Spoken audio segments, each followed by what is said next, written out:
What we are doing here today is to educate the folks within AFL about our customer base, and with the idea that if we understand our customers better, then that ought to make us provide better solutions for them. And for those that don't know me, I am Rusty Williams. I've been with AFL coming up on 1 year now. It's hard to believe it's been a year already, but last October. And before that, I was with Southern Company in their telecom and IT department at Southern for about 27, 28 years, doing the kinds of things that the people at AFL talk to the utilities about. Buying the fiber optic cable, buying the hardware, looking to talk to the applications engineers, working with the transmission guys. So I was around that business for a long time. So trying to share some of that knowledge with you guys. And again, this is very basic. I mean, it's like the things you do. The guys in the utility business, they've been doing it their whole careers. It takes forever to master all the concepts, and so don't think we're going to walk away after 45 minutes to an hour today that you're an expert in the utility business. But get some basic understanding about what goes on in the utility space, what it is, why they care, and why we need to care about what's going on. Is that good? And again, you got a question, you stop me, and we'll capture it right there. Is that good? To the first session, we're going to talk about generation and transmission systems. All right, we're talking about generating plants, the different types of plants, how they decide which ones they're going to run, and then on the transmission side, which is actually the first part of the first session, is how they move power around, how they get power from a plant to a city, and how it's interconnected and how it's controlled. And then after this session, we're going to tackle the subjects of the distribution network of the electric network, and start talking about some of the concepts related to smart grid. If you've heard those words before, it's much like a lot of things. There's a lot of hype around that, and not everybody knows what that is. In fact, most people don't know what smart grid is, including myself. So we'll talk about that in about an hour. Okay? Is that good? First off, though, we're going to talk about transmission and generation. All right? So, it used to be very, very boring to be in the utility space, right? But now all of a sudden it's sexy to be in the utility. Well, as sexy as it can get, right? So I am. Can you pick me out of that picture? My kids love to call me a nerd, so we'll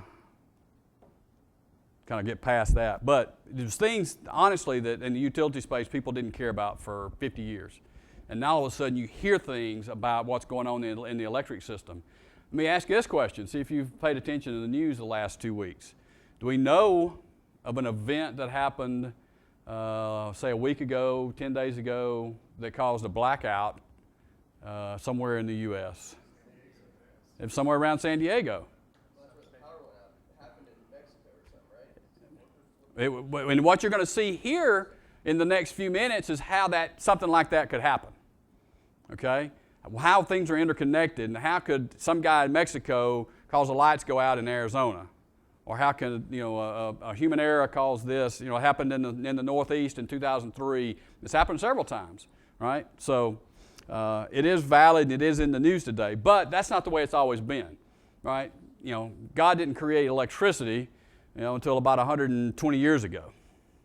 He didn't. Ben Franklin did, or Thomas Edison, or whoever invented electricity. Started coming about, But in the 20s, in the 1910s, 1920s, you didn't really see it as what it is today. If you saw electricity at all, it was in a manufacturing plant, and they would, the companies would build a manufacturing plant, and if they thought they needed electricity, they'd build a small little generating plant there at their manufacturing plant. You've seen the things in the river with the river spinning the wheels, and there was some of that. But as electricity started coming along in the 1870s, 1880s, 1890s, when it did come about, it was at the plant for a specific purpose, and you didn't see really any centralized generation until the 1880s was the first one in Manhattan. But it was in the 20s and 30s really before you saw it, out in the real world, away from the populated cities like New York and Chicago. But as time marched on, what happened? What changed the landscape in the 50s and 60s? Again, this is an interactive conversation. What? Interstates was part of it, so that changed the scope of how we did commerce with each other. What else happened? You had the explosion of the middle class and the suburbs, which meant you had people moving away from the city, right? So what the electricity companies did was start building plants in areas to where they could feed power into people wherever they happen to be. And much like today, and even in the 50s, people didn't want a huge generating plant in their neighborhood. Right? So they wanted it, away from the city or away from the suburbs, so they had to get that power from the plant that was, built out in the middle of nowhere to where the people were. And to do that, you had to get the transmission lines built.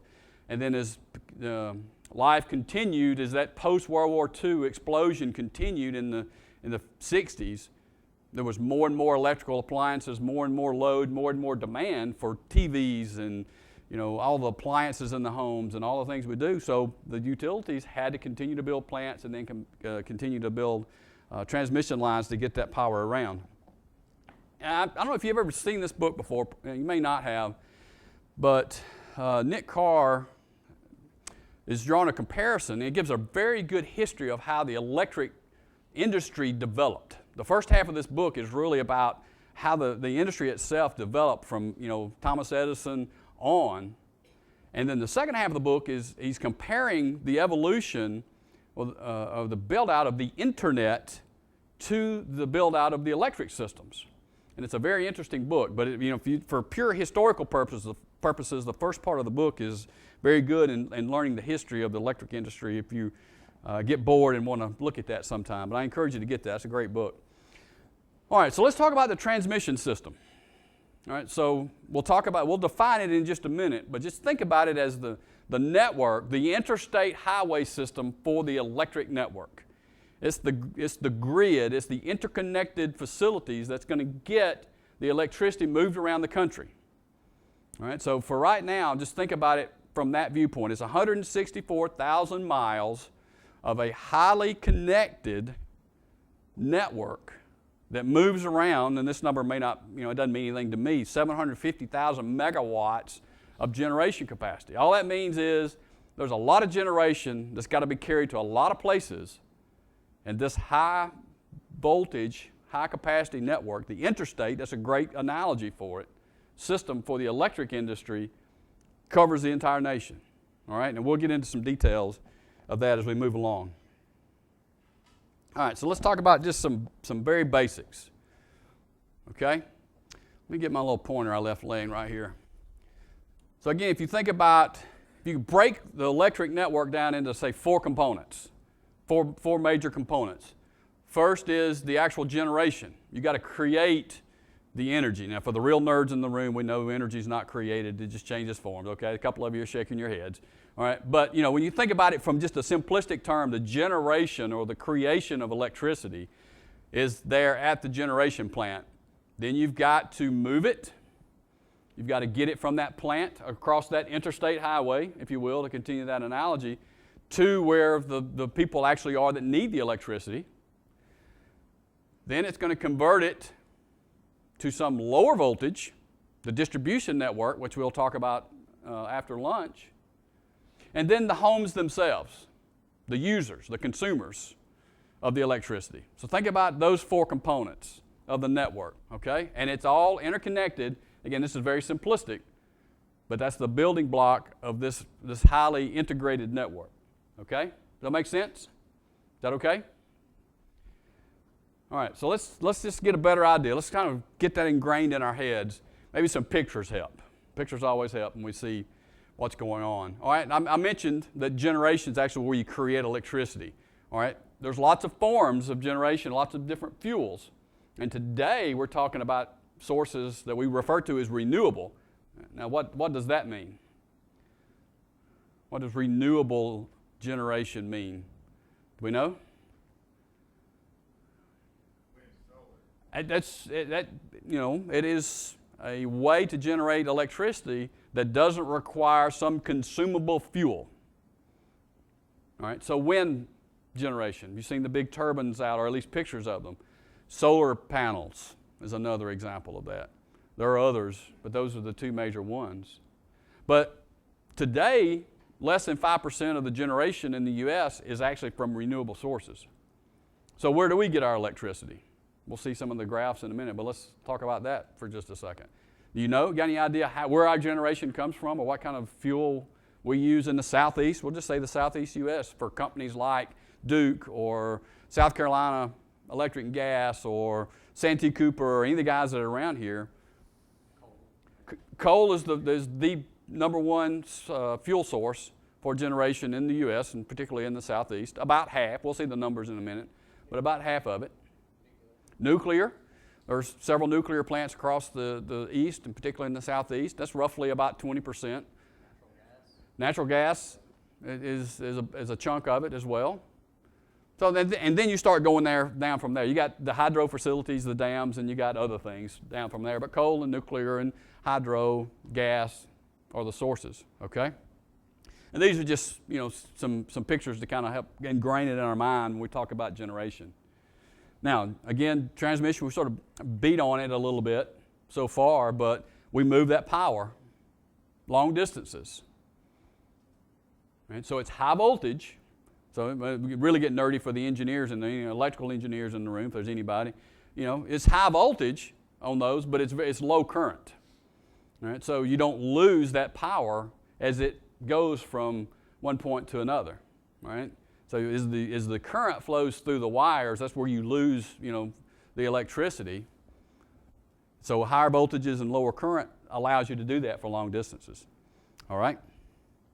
Distribution we mentioned earlier, that's just the area in your neighborhood connects to your house or connects to the supermarket in your area or whatever to enable you to use that electricity. And oh, by the way, we'll talk this afternoon about that more, but it's not in an interconnected network typically. It's just a radial run down your street or from the substation, and that's why we have power outages more often on distribution than we do on transmission. That'll be a good discussion this afternoon. And then the load itself, the consumer, the user of the electricity. Okay? Is that good? So that basic componentizing of the electric network, again, it's very simple, but understanding the major components. Now, let's talk specifically about the transmission network. I mentioned earlier that it is an interconnected network. It's actually in 3 different networks. The entire U.S. is not interconnected into one big network. So what's the advantages and disadvantages, do you think, of having that interstate highway, that transmission network interconnected? What would be good about that? One side goes out, the other side takes out before it distributes it. So if you had an event, and again, if you think about it from the interstate highway, if you're in a larger city, Charlotte, Atlanta, and you had something happen on an interstate highway, you go the other way and can still get from point A to point B. Same thing on the electric side. Okay, you can share the load. If the load becomes much greater than expected, you share it across multiple feeds. Then you don't burn down one line when it just gets overloaded. All right, it connects you to multiple sources of generation. All right, so what's a disadvantage of having it interconnected? We talked about that earlier. There's some aspects to that, but that's not really a major concern. If something happens in one part, and we'll show you a better map in a minute, but this whole eastern part of the U.S. is interconnected. This southwest, or the whole west coast, is interconnected. We talked about the outage in San Diego and southern Arizona and New Mexico that happened last week. Right? When you have an event happen, then it's going to affect, it could affect other people. If you remember the Northeast blackout from, was that 2003? It went all the way from Ohio down to D.C. up into Canada. I mean, millions and millions of people were affected before they could get it stopped. Okay? Interesting. So, there's pluses and minuses for doing that, but you've got to share and you've got to get that, generation, that power from wherever it's being generated to where it needs to be. Okay? Now, again, a little bit of a nerdy topic here, but it's very important to this discussion is if I've got a plant in Nebraska and I want to sell power, I'm one of the utilities there, and I want to sell power to somebody in St. Louis, how do I do that? If I've got this big connected network, how can I get power from that plant in Nebraska to my customer in St. Louis? The bottom line is you can't. So how does electricity flow? Again, just a little bit of a nerdy question, but it's part of the conversation here. Electricity flows through the path of least resistance. All right? So you can't control where electricity goes a lot of times, especially in a big connected network. You think about things that are going in a plant or in other, electricity is looking to get to ground. So when I put electricity onto that grid, it's going to find a source, it's going to find a ground, and it's going to go the easiest way it can, which creates a challenge for people that's trying to manage that.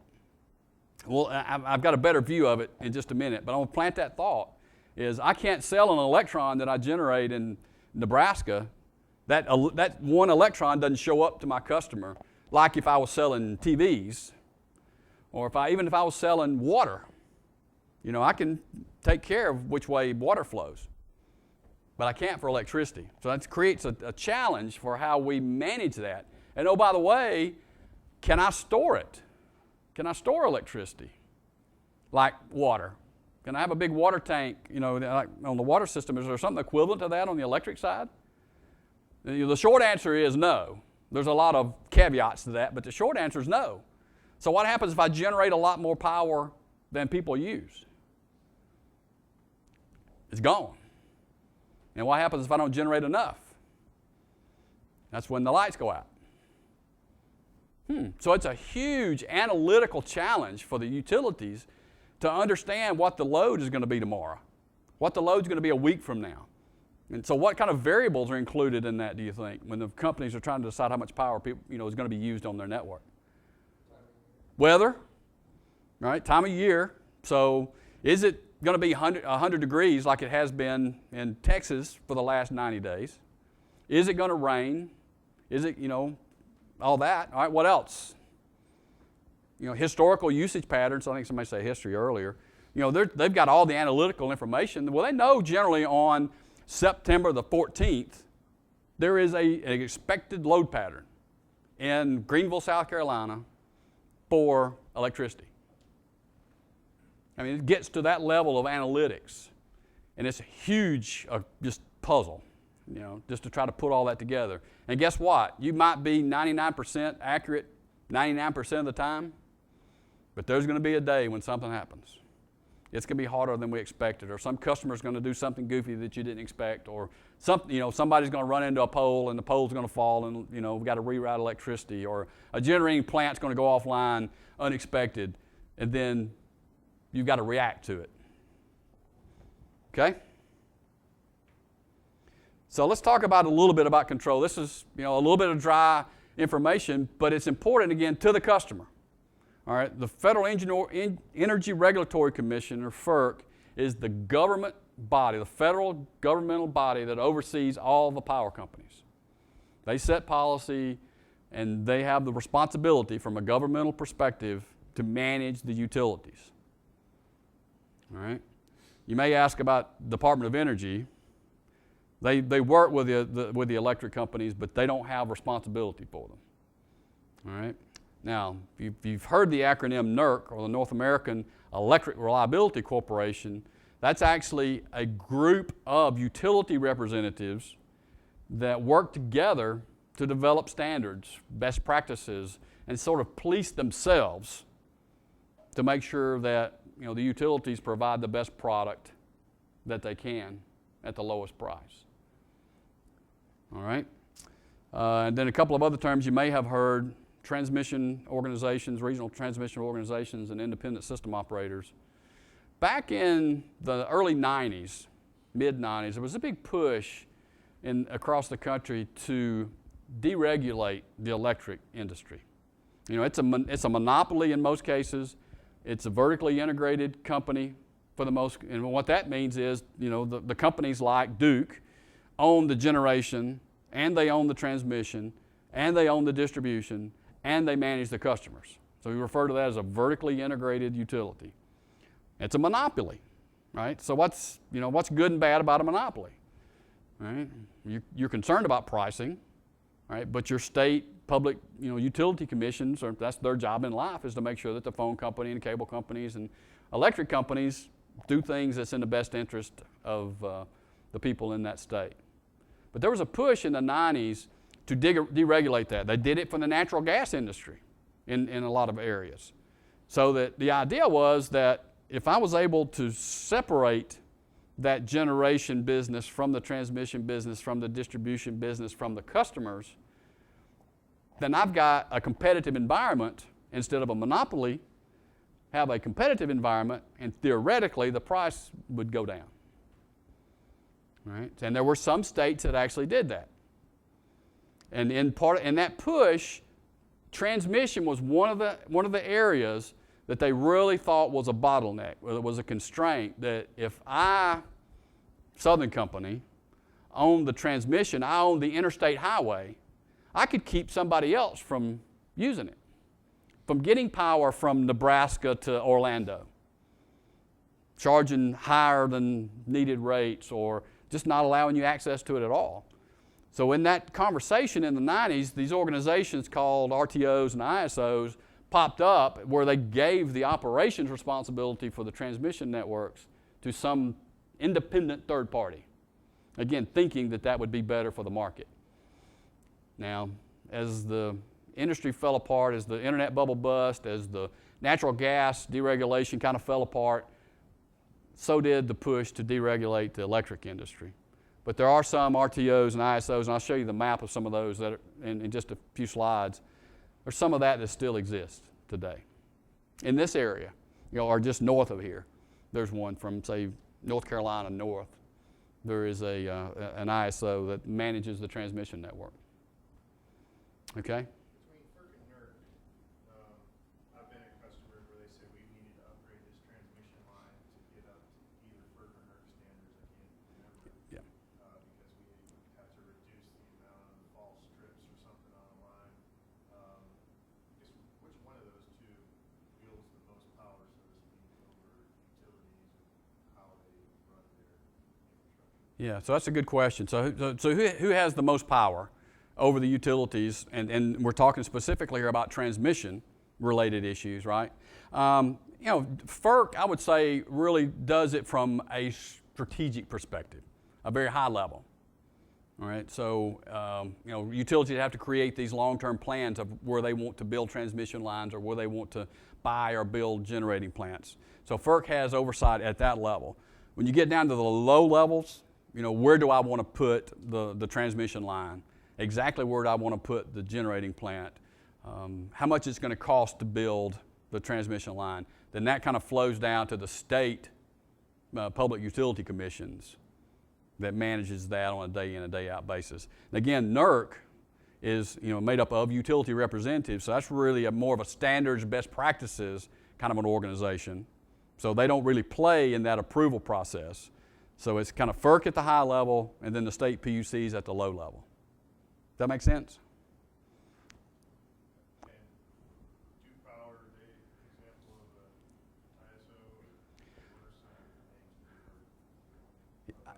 ISO, I'll show you some in just a minute. PJM is the one that's in the Mid-Atlantic. If you've heard of PJM, I don't even know what PJM stands for, but PJM is the ISO that runs the Mid-Atlantic transmission system. Yeah, Duke is the asset owner, and again, it gets convoluted, and I don't want to get bogged down into that, but in the deregulated world, there's a difference in the guys that own the assets and the guys that actually manage it. Just take the phone company, your home phone service. All right, it's evolved over the last few years, and now your home phone service is almost an afterthought. Right, everybody's got a cell phone, and we use those probably more than we use home phones. But if you remember back just a few years when you had the long-distance carriers and everybody had to select their long-distance carriers at their home to go along with their home phone service, Well, that long-distance company is an example of an unregulated competitive market, right? And you had the choice. You could use one of, umpteen different long-distance carriers that you could choose from, all right? We never got that far in most states for the electric business. Pennsylvania did, Texas did, California did. Pennsylvania was a train wreck. That's really the one that sort of stopped it, along with a couple of other issues. Texas is still in a deregulated state. It's okay. It's not going forward, but it's kind of steady state. And California is, has been a mess from day one, but they keep plodding through it. But there's very few other states that actually deregulate the electric business so that you could choose your electric service from one of 10 different electric companies. That's the whole idea in a deregulated world. And then the utilities, the Duke Powers, the South Carolina Electric and Gases, they just own the wires and the poles. And they're responsible for keeping the service, but they don't manage the customer, the end customer. Does that make sense? Do you think that didn't happen because arguably the telecom deregulation was a train wreck? I think it was a mixture of several things that happened at the same time. I really think the economic problems we had from 2001, 2002 was a part of it. The internet bust, okay? The problems they had in Pennsylvania when they deregulated the electric business in Pennsylvania, like I said, was terrible from a customer perspective. So that was a good stick for the companies that didn't want to do it to kind of wield with their state PUCs. And then the gas business was okay, but it wasn't an overwhelming success. They mechanically got a lot of states into the deregulated gas business, but it didn't do much for the consumer when it got to that point. All right, so the telecom really didn't play as much, I don't think, as the gas did.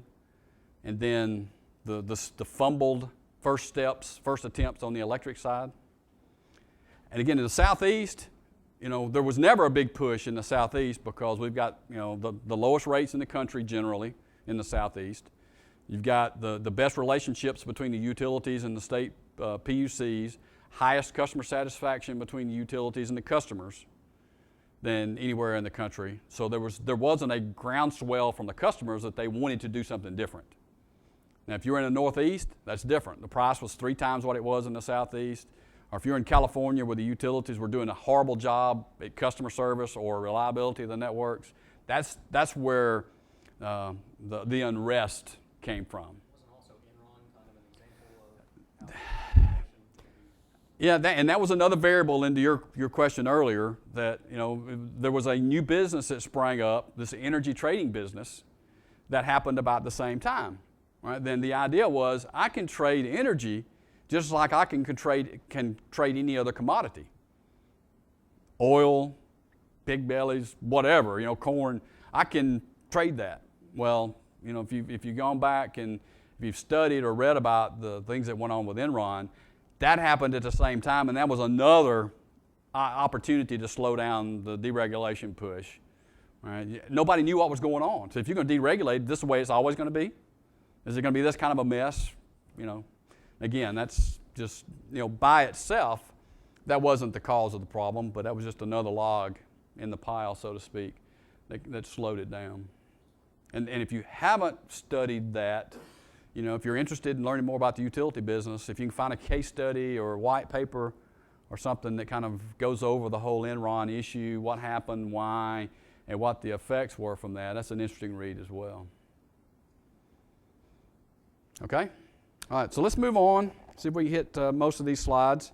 And again, we talked about the fact that they were interconnected. If you see the picture, there are a handful of locations, 3 or 4 or 5, and I say it that way because even as I was studying, I thought it was 3. I'd always heard there was 3 interconnects between the East and the West.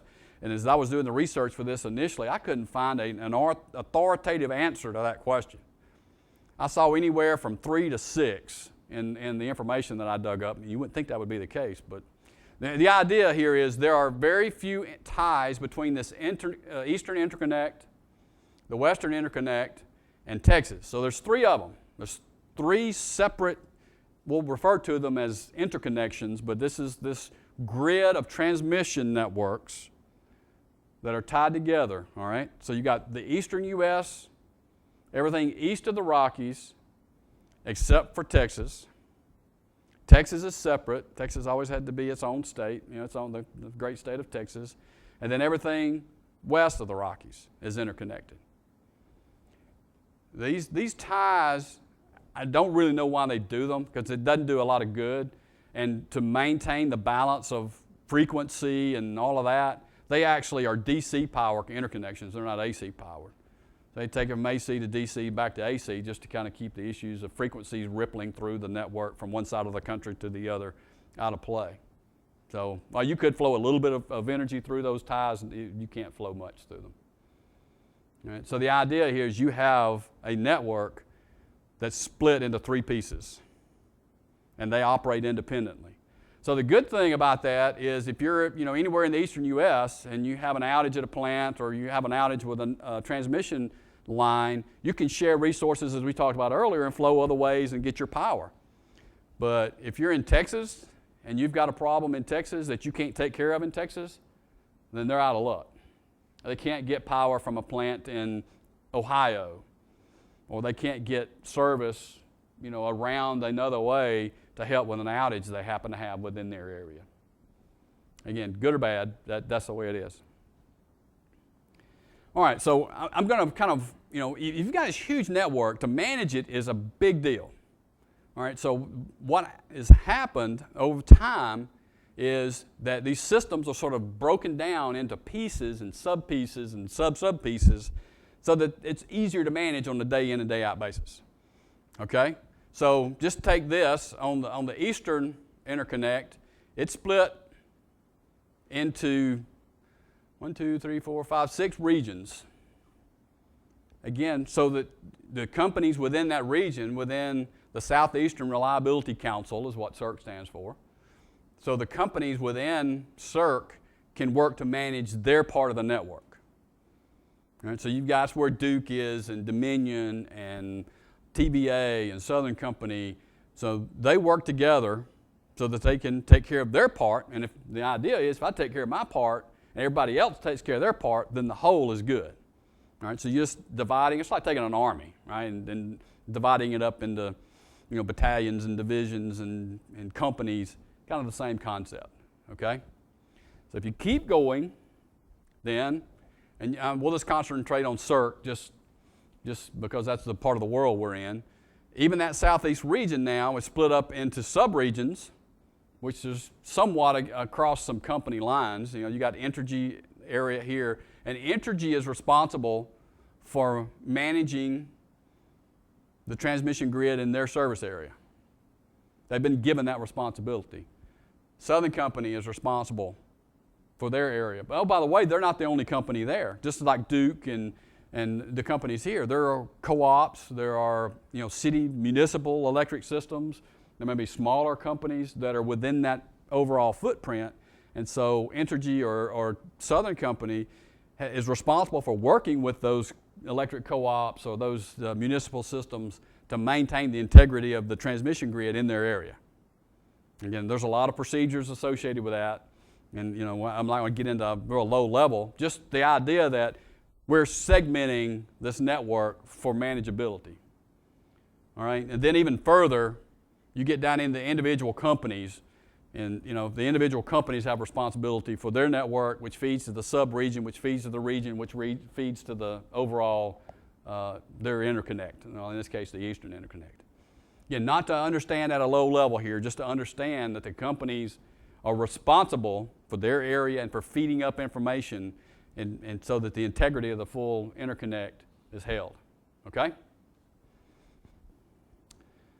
We talked about the ISOs earlier. Somebody were asking about ISO names. Southwest Power Pool, PJM Interconnect, New York ISO, ISO of New England, California ISO.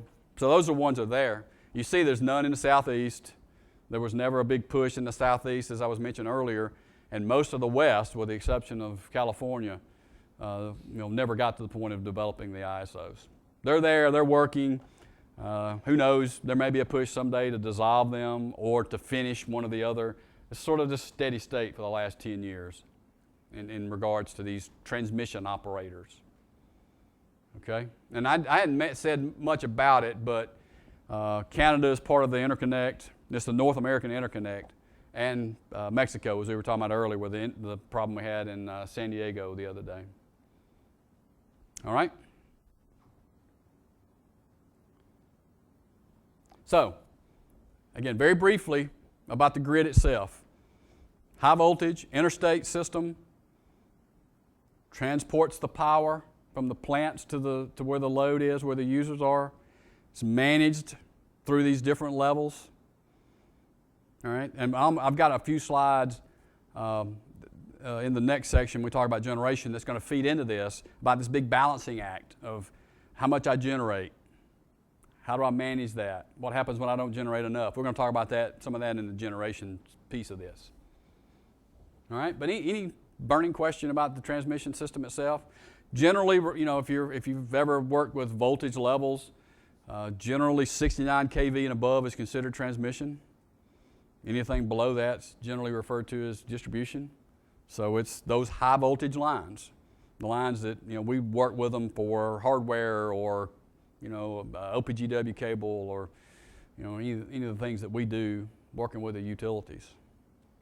You mentioned that frequency, and it reminded me, 60 hertz is the North American standard, and I heard that if it varies from that 60 hertz, then the earth tilts off its axis, or some bad things happen. And I was trying to remember what happened if the 60 hertz frequency. Yeah, all the motors spin based off of that frequency, and so if it varies much, the speed of motors change. And I'm not a technical expert in that stretch, but they keep it within a very tight tolerance.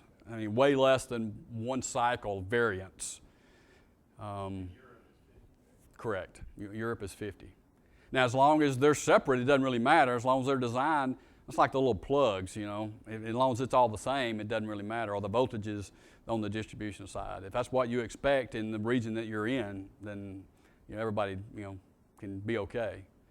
But you couldn't come in and stick a 50-cycle plant in the middle of that 60-cycle network. It would blow up. Right? You were saying earlier you'd have to go transmission AC, switch over to DC, then switch it back over to AC. And anytime you change like that, then that's inefficient, and you've got a lot of losses associated with that. Anytime you go through a transformer to go from generation to transmission or transmission to distribution, you've got some losses associated with that. Let's hit a few of these slides related to generation, and we'll get to the end. We'll see what questions we have. And again, we talked about the transmission system, but again, when we generate power, you can't store it. So the utilities spend a tremendous amount of time, effort, and money in these analytics associated with that. And it's next hour. I mean, it's down to the spot market. What's going to happen an hour from now? What's going to happen 24 hours from now? What's going to happen 72 hours from now? What's going to happen a week from now? What's going to happen a month from now? And if you're buying electricity, if you don't have enough generation, then you're having to go to the market to buy it. And it's like buying anything else, any other kind of commodity. The farther out, you can tie down a price, and generally the better off you are. But if I wait and I've got a problem right now, and I've got to go find, that's like being out of gas in your car. Right? If you're out of gas, your light's on, it's been on, then you're going to have to stop and get gas regardless of what it costs. Same thing on the electric market. You go to the spot market, I got to have it right now, you're going to pay a premium for that. But if I can tie it down a month from now or 3 years from now, then that's better for my customers when I do that. But if I can't match it, then problems are going to happen, right? Bad things are going to happen. I think of it as sort of a scale or a balancing act, right? You've got to balance the supply to the demand. Gets out of kilter, then that's when bad things happen. That's when brownouts happen. That's when blackouts happen. Or worse, I like to think of it as a bucket. All right, let's think of that analogy here of a bucket, a water bucket. And the generation of electricity is like pouring water in the bucket. And then all the users, all the transmission lines, if you will, are tapped into that bucket, pulling water out of it to take to the customers. The idea is to keep that that level of water in that bucket as constant as you can. And again, think about it visually. What happens if I generate too much and pour more water in that bucket than's taken off? Eventually, it's just going to flow over the sides. It's going to be wasted out on the ground. And then if I'm pulling water out of that bucket quicker than I'm pouring it in, at some point I'm going to suck it dry. And then that's when blackouts happen, brownouts, the bad things that you always read about. That's when that happens. So that visual helped me. I don't know if it helps you or not, but that's a huge balancing act for these utilities, all right? Day in and day out. And they have to worry about the things we talked about earlier, the weather. Do I have plants that's going to be offline for maintenance purposes? If I got transmission lines that I need to take out of service, what happens if I have a plant trip at the last minute unexpectedly? And where I thought I had supply, now I don't have supply, and I have to go to the spot market and buy power. That's just the day, just the day in the life of these energy traders at the power companies. That's what, it's like these stockbrokers, they're not quite, yelling and screaming at each other in the pit, but the pressure's about that bad. Because when something bad happens, they've got to fix it. Because then if they don't, then, the lights go out. So are there certain providers that are tapped into the grid in certain places that they can, plug in versus not be plugged in? So plant A is going to be offline for 12 hours, so plant F down there plugs in and picks up the slack. Absolutely. And we're going to talk about that in just a minute. That's a great question. That's, when you look on the supply side, this is a simplistic way to look at it, but they have a list of plants in their area. When I told you the breakdown of, region, sub-region, company, that's what they do. That's part of what they do is the coordinator in their area is they've got to know what plants are online, what plants are available, what plants aren't available, where the transmission maintenance is going on. That's part of their responsibility as a coordinator in that area so that they can maintain the stability of that grid in that area. So when you have an ice storm, I was supposed to have turned that off. I apologize. It was just Donda. It wasn't anybody important. I'm sorry. Go ahead. My apologies. Mm-hmm.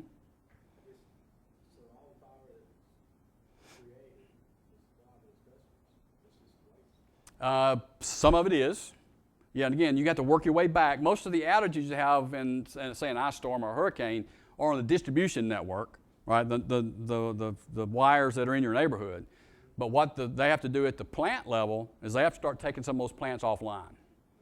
Disconnect them, if you will, so that the energy isn't completely wasted.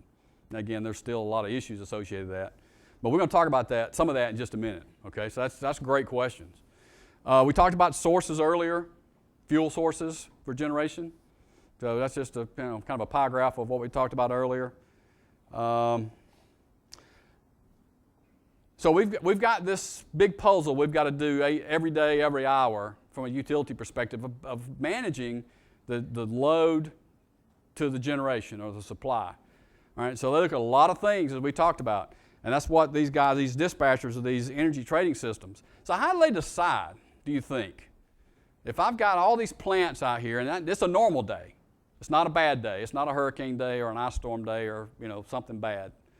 It's a normal day. And I've got nuclear plants, and I've got coal plants, and I've got gas plants, and I've got solar panels, and how do we decide which one of these plants? I've got plenty. I've got more than enough generation.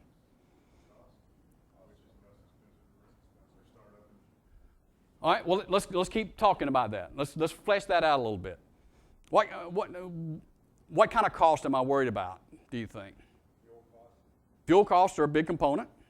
Absolutely. Energy loss, transmission lines on the distance. The distance could be a variable in it. Could be, sure. But think about what about a nuclear plant? Think about cost for a nuclear plant. It's very expensive to build it, but it's very, very cheap to run it. What about a dam, a hydro plant? Relatively inexpensive in the grand scheme of things to build, and very inexpensive to operate. Water's free. What about coal?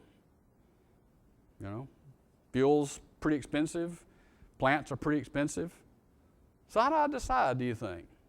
Well, the way that the utilities work, because they are a regulated company, you know, the states regulate them, the capital cost of the plants, the cost to build the plants, have been included in their rate base. It's been included in their cost recovery calculations. All right? So if I go build a nuclear plant or I go build a coal plant, the cost to build that plant is on my books. And when I try to calculate how much I'm going to charge for electricity to my customers, that's part of the cost calculations. All right? So they're going to recover the cost, the capital cost of the plant through the normal rate structure. So that means if that's the case, then when I get to trying to decide what kind of plants I'm going to run today, I'm going to go on operating cost. I'm going to go on variable cost. Fuel cost is an example. You know, how much does it cost me to run a hydro plant versus a coal plant versus a nuclear plant? All right? Now that's a chart. I'll get you the slides. You look at them later.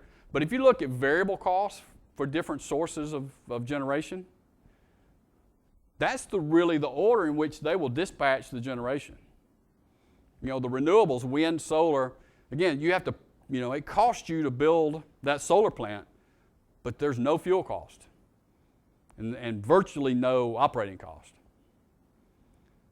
Hydro is cheap, nuclear is cheap. People a lot of times don't think about nuclear, they just assume it's really expensive, but it's not really.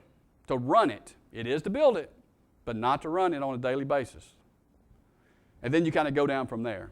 So when they're looking and they've got this list of plants that we were talking about earlier, which ones do we run today? They start with the lowest cost, and the utilities will actually say it's going to cost me, will bid it, is the term they use. Here's my cost for running this plant today or tomorrow or next week, and they'll line them up that way. And they'll tell them, okay, I want you to run every hydro plant and every nuclear plant you got's base load, and then I want you to run half of your coal plants, because that's all we need, and we're going to do them in this order because of the costs associated with it. And if it's way down the list, some of these natural gas plants, some of them are expensive, some of them aren't, depending on how old they are, but they're very, very dependent on the price of natural gas.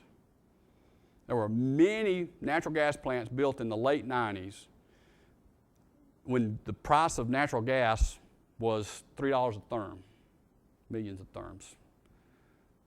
Today, that price is $7, $8, and it varies depending on what's going on in the world. So you got some nice, new, very efficient, very low environmental impact natural gas plants that don't run 5-10% of the time because of the cost associated, of the operational cost or variable cost to run those plants. Interesting. It's the technology for the actual turbines themselves. It's combined cycle plants and combustion turbine plants. And it's just the mechanism inside the actual boiler and how they transfer the gas into the steam. Okay? Getting close to time, so let me go to right here. So this is sort of this peak load we were referring to earlier. The utilities know what kind of load pattern we should have on September the 14th historically, and then they will add to that things that they know. There's the Super Bowl's in my city this week. That's going to ratchet up power. Or some huge conference, the Consumer Electronics Show in Las Vegas where there's a million people there, or something's going on that's going to shift the normal pattern. They calculate all of that in the analytics and will calculate what that load shape should be. And then they will go in and start determining which of the plants that they're going to have running to meet that load pattern. Again, down in this base load category is all your nuclear plants, it's all your hydro plants that can run, things that are cheap. If you've got wind or solar, those are going to be in that category. And then you're going to get up into here where you've got your coal plants and decide which of the coal plants you're going to run. And then if something happens, and you've got an extra hot day and it's going to be, beyond what you can do for coal and you got to get into those expensive gas plants, then, they'll be up here and they'll only run as long as they have to. But you see this cushion this reserve, the utilities keep a reserve just in case something unexpected happens, in case there's a line outage, in case it gets hotter than they expected, in case there's something happens at one of the generating plants. It's about a 10, 15%, 20%, depending on where and what. I'll just say 20% reserve. So that's going to take care of most anything that happens in a normal day. There could be bad things that happen. You could have a San Diego outage and start sucking power across that grid. It could cause things to happen. Or you could have one of your plants strip offline unexpectedly. How quickly can they react to immediate demand?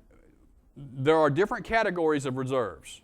And thank you for asking that question. His question was, how quickly can they react? There's actually a couple of different categories of reserves that the utilities have. One is called a spinning reserve, which means the generating plant is working. It's running. The turbines are spinning.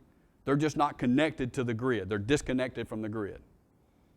So, if something happened that they weren't expecting, those plants are the first one that goes online, and they can come on immediately because they're already fired up and running and ready to go. Then there's the non-spinning reserve, which means you got to start it up. It's not already running, and it could take anywhere from 8 to 24 hours to get some of these plants started from a cold start. Right? So you've got to have some idea. If, worst case, that's the reason when the lights go out like they did in San Diego last week, it takes 24 hours to get the lights back on. One, you got to stabilize the grid. You got to bring it back, a section at a time so that you don't overload it all at one time. But you've got to get these plants up to speed as well that you didn't think you were going to have as a part of the grid for that week or that day. It takes them a while to get in and just bring them up to speed, get them on the network, and slowly bring it back in pieces. That make sense? How do they allocate how many amps are going into the other system? I mean, like, you don't want to, obviously, if you open up the system, you don't want it to deplete your reservoir in Right. the standard system. But you want to give them just reserves, and then I think there's things in the substations that end up regulate that. There is to some degree, but remember, with this grid interconnected, electricity is going to flow wherever it wants to flow. And that's the reason that if you've got something happening in the Northeast where you've got a blackout, it starts sucking energy from the rest of that grid, right? And that's what starts causing the lights to dim and other bad things to happen is when that happens. But when it gets really bad like that, what happens is the utilities will go in and just isolate their network away from everybody else. And then they're coordinating with each other, and they'll say, okay, you close this, I'll open that, you close that, I'll close that, and slowly bring it back in pieces. But if you brought it all back at one time, and all the air conditioners are out there waiting to come on, and all the refrigerators are waiting to come on, and all the plants are waiting to come on, it's just going to suck it dry with everything trying to come on at one time. So you bring it on a piece at a time, and that kind of keeps that from happening. Okay, and we'll talk about that a little bit on the distribution side here in just a moment. What you're going to start hearing more about, we're going to talk about here in just a moment, is the need to reduce that peak.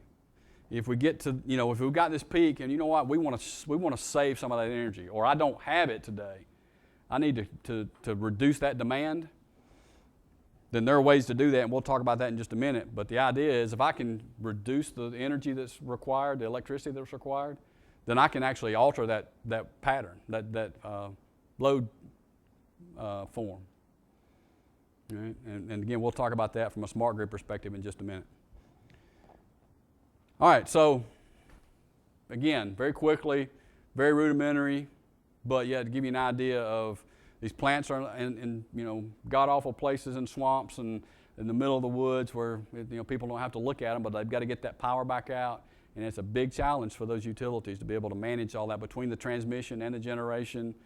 We didn't talk about it that much just because of time, but you got to make sure you got enough transmission capacity, because if you've got guys that are building plants, let me give you a good example.